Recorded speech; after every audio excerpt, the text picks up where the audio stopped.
We have seen how to calculate the center of gravity using the area moment. So simply what you do is you take moments for each of these small mass of this entire body, and then that would be exact same as the total body weight and its center of mass, like this. So we have done this before. In the previous video we explained that. So here in this video we'll be talking about centroid. Now the let me show you before we talk about centroid.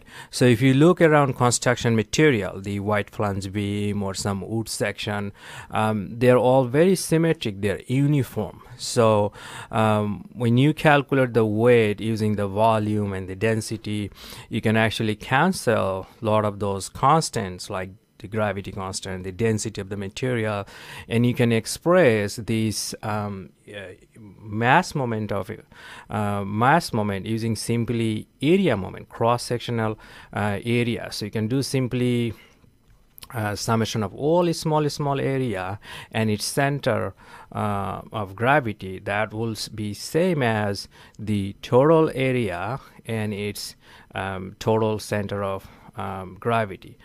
So AI, YI, that will be exact same as total area times the Y bar. So however, when you do this is called then centroid.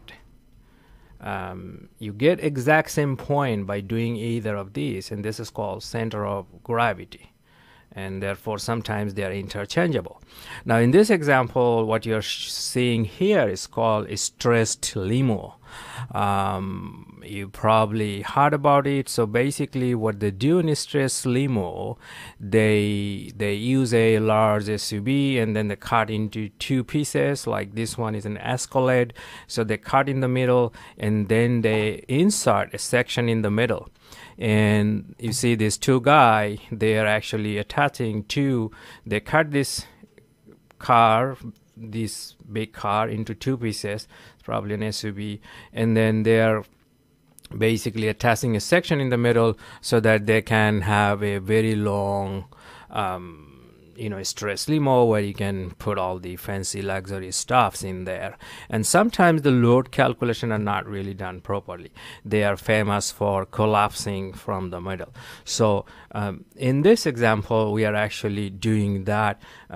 So before you do any load calculation or load analysis, how much some structure can take, you have to know the center of gravity. That is the first step of doing any load calculations. In this video we'll be talking about how to find that. In fact, we'll be doing centroid because of these common basic shapes they're doing. So here you got these two white flange beam, W10 by 12, and then you have a 1/2 inch thick sheet all across this bed. So 1/2 inch thick sheet here, and then you have this beam here. So we're looking at a cross section across somewhere here. So you're just looking at the cross section area there. So very simple. You can go back to the back of the book and find basically all the information about this white flange beam is in the table in the back of the book. Now the easy way to work on this problem is to make a table, something like you can do the area and then the Y in this case. Now the value for X simply would be in the middle of this stress limo. Let's say this is a 30 feet long stress limo, 20 feet long, then it's going to be in the middle, the X value. So that will be in the middle. What we're doing here, we're only calculating the Y center of gravity. So the distance of Y from this chassis floor. So this is what we are calculating. So if you make a table like this, first you get the area and then the Y and then AY. Then you can simply do, so here you got three different things going on. So you have two 2 wide flange beam and then 1 half-inch thick sheet across the entire bed. So the area for the wide flange beam I have collected from the back of the book table. It is 32.9 inches square. So this, let's say this is my section 1, this is my section 1, the sheet is my section 3. So section 2, so my section 1, section 2, they are kind of same. Section 3 is the long bed sheet still. So the same for the second wide flange beam, and for the sheet of material that would be 80 inches times the 0.5 inch thick. So that's going to be 40. The area for that would be 40.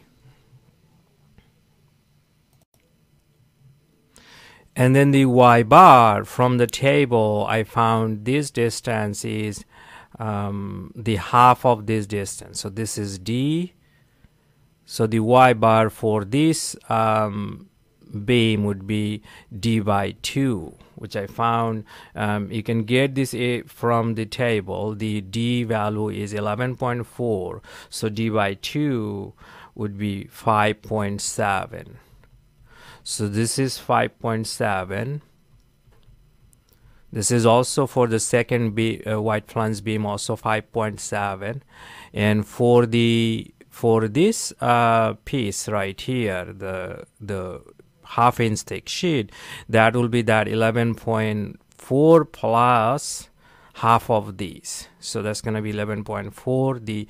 The height of the wide flange beam plus 0.5 by 2. If we do that, I found that 11.65. Now you can multiply this AY, this value I found 187.53, 187.53, and then this one is 4660. Sum of all this area is 841.06, and then the area moment, and then the sum of all the area is 105.8. So simply Y bar would be AY divided by A, so that would be simply 841.06 divided by 105.8. So I found Y bar is equal to 7.95 inches from the ground.